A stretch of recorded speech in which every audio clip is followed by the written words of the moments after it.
Wednesday evening, folks. I'm Chief Meteorologist Tim Pandajis here in Norfolk, Virginia. We appreciate you joining us for Hurricane Hub Live. Here we are on the 10th day of the 2026 hurricane season, and we're still all quiet in the basin for now. Of course, that always does change as we get deeper and deeper into the season.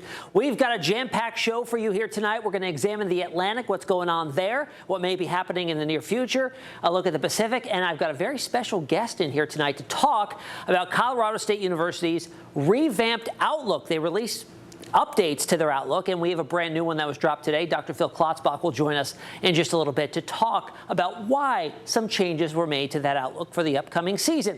All right, let's get cooking. Here's a look at what we're expecting for the next, couple days, pretty much. A ghost town in the Atlantic. There is just nothing cooking out there. Nice and quiet, lots of Saharan dust, stable environmental conditions. Typically what we normally see this time of the year. We're early in the season. Things don't get really going until we get into July and August, obviously. Now in the Pacific, we had Boris and Christina. So now they're up to 3 named storms out there. Boris is long gone, fell apart, moved inland in Mexico, rained itself out. Now, even though it was a weak system, it still did bring some big impacts. Lots of rain there, flooding, mudslides in portions of Mexico.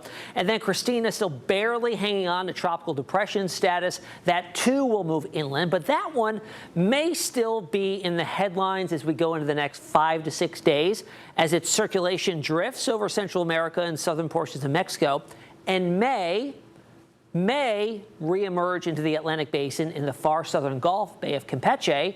And that will bring about an interesting situation of if it maintains Christina, or we get a brand new name, the first name in the Atlantic basin, which would be Arthur. We're going to talk a little bit more in depth about that in a little bit, but I really want to focus on not only the Colorado State University outlook that we're going to talk more in depth with Phil in just a little while, but there are numerous other outlooks, and we're going to examine each one and why the reasoning is leaning towards a weaker season or a stronger season in some cases. So here's a look at what we typically see climatology-wise, okay? The season always ramps up when the overall environmental conditions are more favorable, and that comes around pretty much by mid-August, lasting through the end of September. We get that peak of the season. Statistically, it's September the 10th when conditions are just right, and we more likely than not have a named storm out in the Atlantic basin or a hurricane. And then things, wind down as we get towards the end, June 1st to November the 30th. So typically, when we go back just the last 30 years, when do we normally see our first, based on 30 years, when's our first named storm? On or around June the 20th is our first named storm. And then almost a month later, we get our second. And then notice the gaps between named storms get smaller and smaller here as we get into more of an active period. As we get past the 5th or 6th named storms here in August, we get 3 or 4 named storms coming on out typically.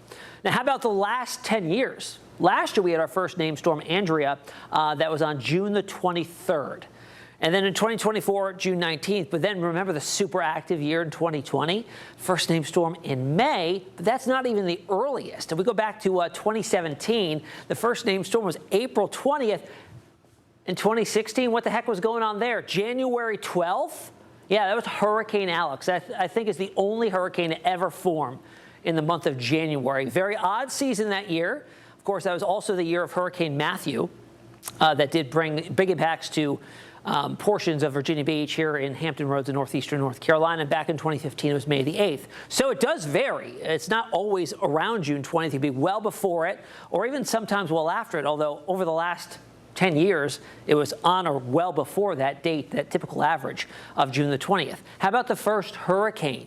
Typically, that doesn't happen until we get closer to the 10th, 11th time frame of August, and then September the 28th typically is our 5th hurricane if we do get it, based on averages. You remember 14, 5, and 3 is the normal for a hurricane season or average. September the 1st for major hurricanes is typically around where we see that, and of course we get the peak of the season in between the 1st and the 2nd here if we do in fact see any. Again, category 3 or greater, classified as a major hurricane. So let's get into the outlooks. All right, we talked about this on Monday. The average, 14, 7, and 3. Colorado State University, their outlook from April was 13, 6, and 2.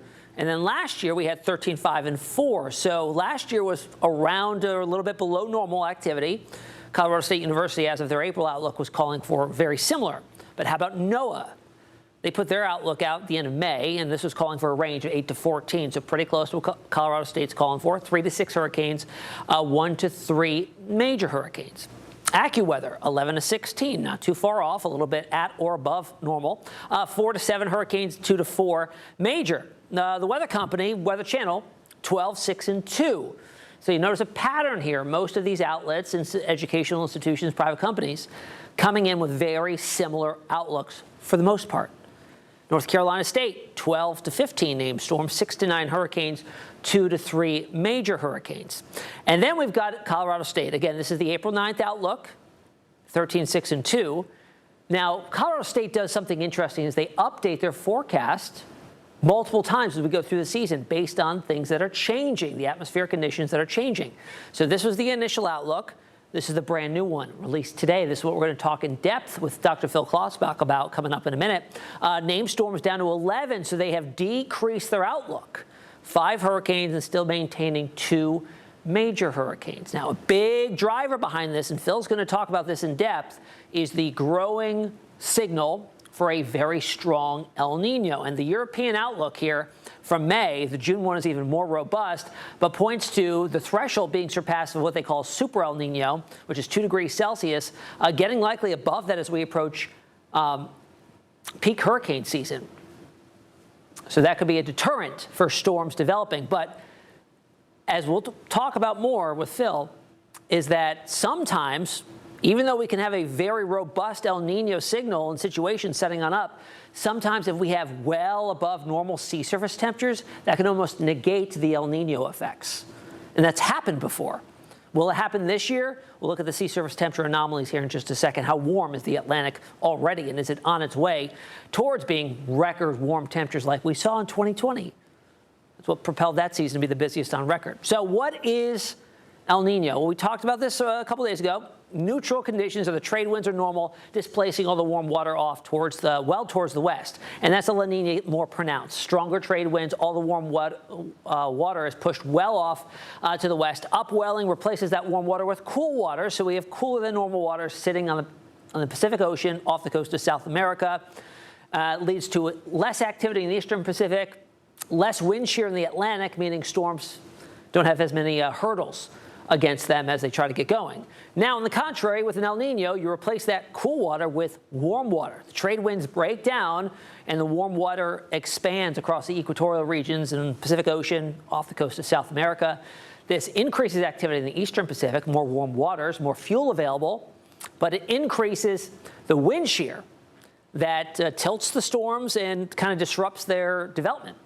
And that is very detrimental to storms developing and maintaining any sort of intensity. So here's the El Niño effects on hurricane season. Storm activity in the Atlantic basin typically is suppressed. Typically, not always. Increased wind shear blows the storm apart. They're vertical engines, and when they get tilted, they can't ventilate properly and they fall apart. Now, other factors are in play. As I mentioned, warm sea surface temperatures, especially record-breaking sea surface temperatures, can increase the activity in the basin and just negate the El Niño effect. So here's sea surface temperature anomalies, okay? Where you're seeing any shade of yellow, any warm colors, is going to be sea surface readings, temperature readings that are above the climatological normal for this time of year. And notice we do have plenty of warm water.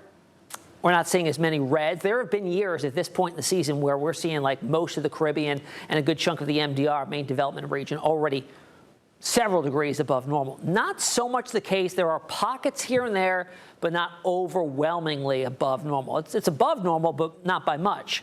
You go out into the eastern Pacific, and you could certainly see the signal here of the El Niño. Very warm waters here in the equatorial regions of the Pacific, off the coast of South America. And you got plenty of warm water in the eastern Pacific. One reason why we've already had 3 named storms in the eastern Pacific. So speaking of super El Niño, the buzzword, when was the last time we saw readings close to what is being forecast by computer models? Well, most recently, 2023 to 2024. And this is the one that Phil's going to talk about. This is the year that, even though we had an El Niño, pretty strong El Niño, we had very warm sea surface temperatures and still had a pretty active season. 2015 and 2016, again, 2016 was the year of Hurricane Matthew, and pretty much the start of the hyperactive seasons, 2017 and beyond. Remember, that was the year of Harvey, Maria. In 2017, 2.8 was the reading for the El Nino, the temperature anomaly in the Pacific. And then you had 97, 98, which was warm, 2.5. So 2015 and 2016 was very, very warm for the El Nino reading there. So let's talk about this. This is interesting, La Nina versus El Nino and what that does to hurricane seasons. I'm just going to step off here so you can see the whole graphic. So years where we have a La Nina, you'll see the red sides there. That's going to be more favorable conditions for activity in the Atlantic basin, less wind shear. Notice the difference of named storms, hurricanes, and major hurricanes that occurred during La Nina years versus El Nino years. Now, I compiled this graphic back in 2023, so it doesn't have 2024, 2025 data in it, but it just overall tells the story. La Nina, more supportive of activity. El Nino, more suppressive. Interesting stuff there. But again, it's not always. Now, there are always institutions that'll buck the trend. University of Arizona, case in point. 20 named storms they're calling for, well above normal activity. 9 hurricanes, 4 major, category 3 or 4. Now, what are they looking at that nobody else is? Well, in their write-up of why they're going for a more active season is that they think that this will be one of those years that despite a strong El Nino, we will have warmer than normal sea surface temperatures that will negate those effects. It's a possibility. Here's our list that we're going to go through. Our first name on the list there is Arthur. We'll go to Bertha, Cristobal, Dolly, Eduard, Faye, and Gonzalo. See how many names we use. I do want to show you something interesting as well. I went back and looked at all of the major hurricane tracks from strong to very strong El Nino years. Here they all are listed here. And of those, of major hurricanes category 3 or greater making a U.S. landfall, we had 18 of those. And this is what, how many? 1, 2, 3, 4, 5, 6, 7, 8, 9. 9 different El Nino segments there. So we could still get landfalls, 18 U.S. landfalls during that time. Hopefully not. Hopefully it's like last year where we didn't get any landfalls. That was great. But it's still a possibility. I just don't want people to see that it's an El Nino year and just completely write off the hurricane season, because El Nino years lead to lower activity. All it takes is one, folks. It's all it takes. Out there in the Atlantic Basin now, things are quiet. I said it's a ghost town. It's pretty much what it is. But what we're going to talk about more here, this is in the Atlantic Basin, or excuse me, the Eastern Pacific Basin now. This is what's left of Christina, tropical depression now. But this may drift across Central America and southern Mexico and emerge into the Western Caribbean here, and then move over the Yucatan into the Bay of Campeche. Now, this is normally a pretty favorable area for at this point in the season, so it's not out of the realm of possibility something tries to get going here, but chances are very low. 10% within the short term, 10% within the long term of 7 days, but one area to watch, and it is our first area of interest being investigated by the National Hurricane Center, so that's something. All right, folks, that's the Atlantic Basin. Coming up on Hurricane Hub Live after the break, we've got Dr. Phil Klotzbach here to talk about his outlook.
All right, folks, welcome back to Hurricane Hub Live. We talked about the various hurricane outlooks for the 2026 Atlantic season, and we are lucky enough today to be joined by Dr. Phil Klotzbach, and out of Colorado State University, and he puts out hurricane outlooks several times throughout the season. And Phil, you put out the outlook, one of the earliest ones, in early April, and you were calling for that's correct.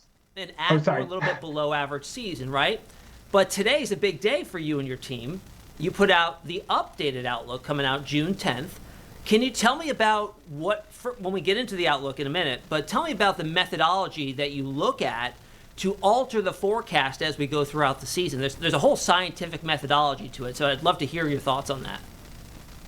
Yeah, that's correct. So our group puts out 4 seasonal forecasts per year. We do our first one in early April. We update it in early June, early July, and early August. And the reason why we update the forecast is because there's new information in the climate system, new information in ocean conditions, new information in atmospheric conditions that can help us better fine-tune the forecast. Sometimes the April forecast, the June forecast, July and August updates all are the same. Other times we do raise the numbers up or down just based on kind of what's occurred in the atmosphere ocean system. So in the case of the 2026 outlook, we did reduce our forecast numbers a bit with the update we put out earlier today.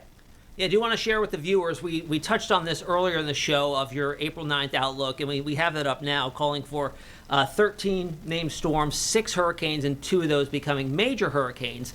But your update today, coming out June the 10th, as you mentioned, did lower that a little bit, down to 11 named storms, 5 hurricanes, and 2 of those major. So my big question for you is, what has changed over the last 8.5 weeks or so that led you to lower these numbers? Yeah, so when we put out the first forecast, we were anticipating probably El Nino, which is warmer than normal waters in the eastern and central tropical Pacific. We were anticipating El Nino to develop and likely be of at least moderate strength. Over the last few weeks, the El Nino has come on pretty strongly. So we're currently still have what was officially warm neutral conditions, but likely headed over to El Nino here very, very shortly. And when you get an El Nino, so when you get warmer water in the central and eastern tropical Pacific, why that matters for the Atlantic is because of what it does to winds high up in the atmosphere. In the tropical Atlantic, those winds tend to blow much stronger out of the west when you have El Nino conditions. And what that does is increases levels of vertical wind shear. Vertical wind shear is a change in wind speed and direction with height in the atmosphere. Too much shear tears apart hurricanes. So El Nino you can think of in general as being good for us and bad for the hurricanes. Yeah, I mean, it's amazing to see how quickly the El Nino is developing out there in the Pacific. Now, in your opinion, are you pretty impressed by how quickly the El Nino is coming on, especially with the most recent European outlook for the season showing a possibility? I know it's a big word that people are using, the super El Nino possibility, but what are your thoughts? Yeah, I mean, certainly there is quite a robust possibility of a strong El Nino. Perhaps I like the term Jurassic El Nino if it gets warm enough. There is a potential for quite a strong El Nino event developing over the next several months. There are indications of just wind patterns, the El Nino really starting to lock in here shortly. Typically, if you have, say, a weak El Nino, Atlantic hurricane seasons can still be fairly busy when you have weak El Nino conditions. When it gets stronger, the El Nino signal tends to dominate. The one exception to that rule was in 2023, where we had a moderate to strong El Nino event during the hurricane season, but at the same time, we had record warm tropical Atlantic. And as you might expect, since hurricanes live off of warm ocean water when the Atlantic is warmer, that tends to create conditions that are more conducive for Atlantic hurricanes. So in 2023, while we had the El Nino, we also had a record warm Atlantic, and that tended to generate very different vertical wind shear patterns that were much more conducive for hurricanes in 2023 than you would expect given the El Nino that was underway at that time. And Phil, I really like about your outlooks that you and your team put out is that you don't just put up numbers. It's a 38-page report. I mean, there's a lot of information in there. And what I really enjoy about it is that you put out the landfall probabilities. And I want to go through the differences from the April outlook to the most recent outlook that you put out today. For the entire U.S. coastline for one major hurricane landfall, it started in April of 32% chance, down to 24%, based on the average of 43%. East Coast, 15% down to 11%. And the Gulf Coast, which, as we all know, has really kind of dealt with the brunt of all the hurricane landfalls over the past few years, went from 20% down to 14%.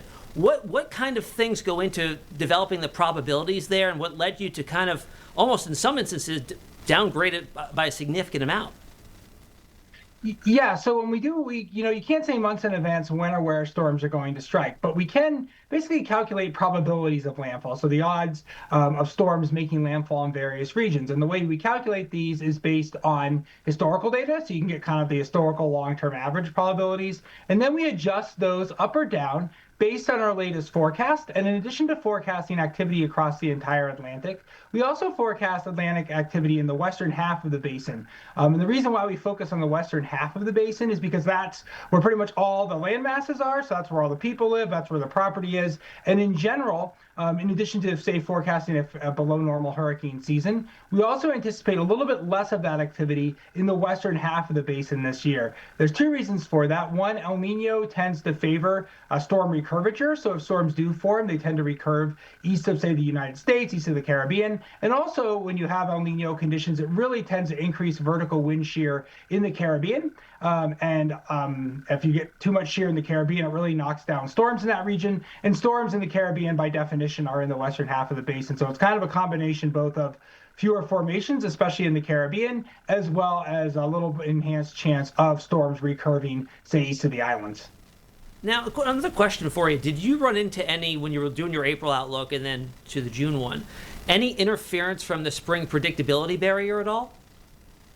Certainly in March, obviously, we had some caveats about kind of the strength of the El Nino, given how quickly it's been coming on and kind of the robust signals we see going forward. Certainly at this point, I think we're past kind of that predictability barrier. It looks like El Nino is just about to lock in here over the next several weeks. And I'd say, we've been doing these seasonal forecasts all the way back since 1984, when my mentor, Dr. Bill Gray, started doing these forecasts. One thing that we have now that he certainly didn't have at his disposal when we started is we do have climate models. And these climate models, what we're looking at our forecast for the next several weeks out to the next few months. And we're not looking at, say, the forecast for, the weather in Norfolk on August 7th. What we're looking at are 1 to 3 month average forecasts over large regions in the tropics. And those models can give us enhanced skill at kind of being able to determine what might be coming down the pike in the next several months. And for example, as you mentioned earlier, the European Center model is one of the better climate models, and it is very, very robust in forecasting quite a powerful El Nino this summer and fall. So kind of giving us increased confidence that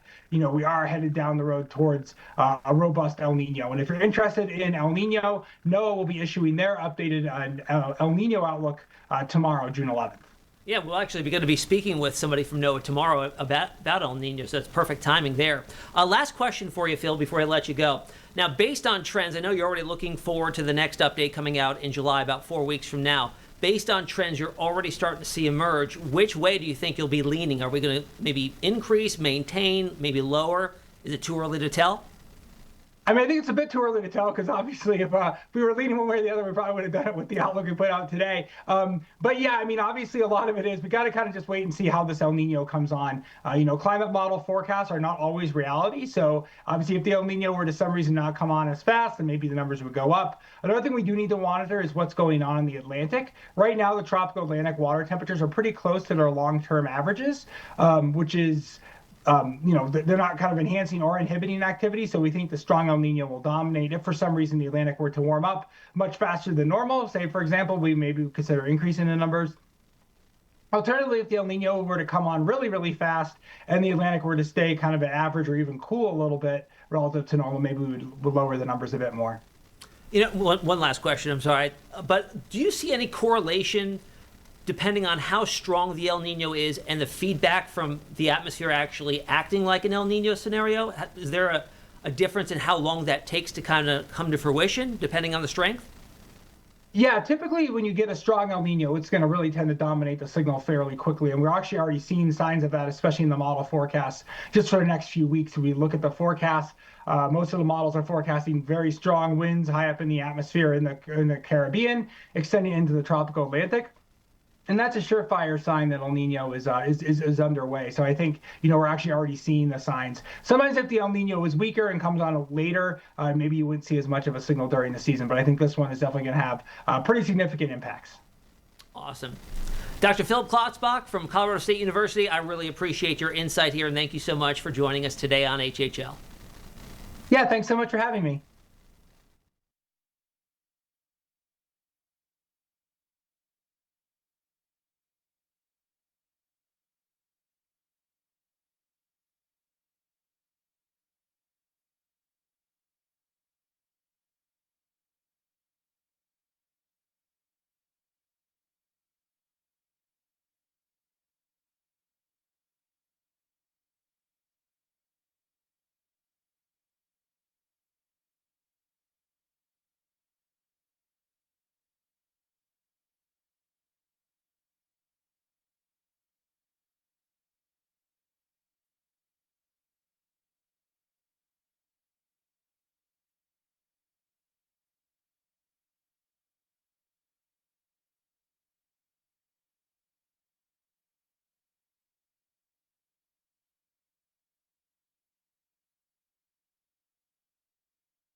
Well, folks, backed by popular demand, HHL trivia returns this season. And the question today, the term potential tropical cyclone, PTC, was introduced by the National Hurricane Center in what year? 1999, 2017, 1992, or 2020?